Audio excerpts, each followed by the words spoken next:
Hello, I'm Chris Campbell, and I welcome you to 15 News. Imagine a university classroom with no blackboard, no lectern, and most glaringly, no students, at least physically present. Welcome to the brave, burgeoning world of online education. It's a world that most of us, whether we like it or not, will have to grapple with as students, tuition-paying parents, or employees.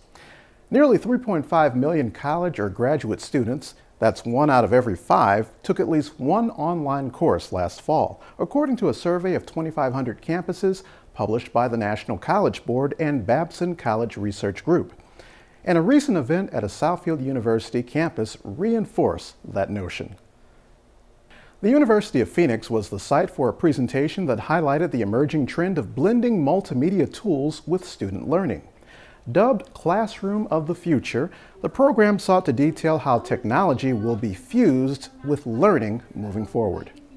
Well, the evening's focus is primarily on the classrooms of the future. And when we talk about classrooms of the future, we're talking about how do we use Web 3.0 tools, Skype, video, multimedia, social media, to be able to better connect with students so that we're meeting them and meeting their needs where they are, which is they're in a digital society, they are millennials, they have grown up on the web, they didn't know life before the web. Even for older adults, it's about trying to help transition them to employment in a marketplace where digital communication and media drives learning, drives information. It is something that we came up with to try to see how we could better blend learning with our online students and our local campus students. How can we bring them together? So the whole program started out of our looking into the various types of blended learning that exist. And so we ended up looking at new classrooms that some places are running now, but others for us would be a classroom of the future. A heavy emphasis was put on how classrooms would look in the near future, with the setup being a more modular environment and not necessarily a physical one. I can tell you that classroom of tomorrow, 14, 15 years down the road, it's going to be modular. Learning may be in a media center, it may be in a cafe, it may be a hybrid where my son may be taking online courses at home for half the day and then going to an externship or co-op, in the afternoon, getting, experiential hands-on education or, exposure. It could still be brick and mortar, and that's okay, because part of learning is also being part of a broader learning culture.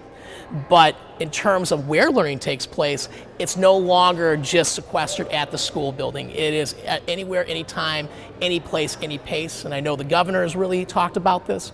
But it's very much true with the kind of instructional technology we have. So my son might be studying for an AP U.S. history exam.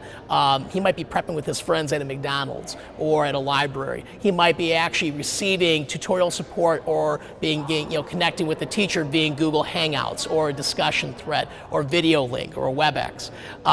He may be working on I think what's really exciting about this technology is that my child may be working on a capstone project or community service learning project with a student in another country, because now you have this kind of cross-cultural, cross-national exposure just because of the technology we have.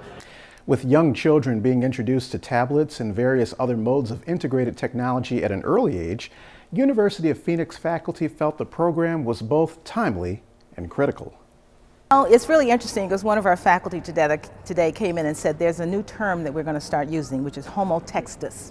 And what he was talking about is how wired we are in life. And the presentation that George Chapp just gave talked about how wired and the contrast between the old and the new as time transitioned. So we have little children at the age of 1 having a tablet. I mean, that is how quickly we are introducing our children to technology.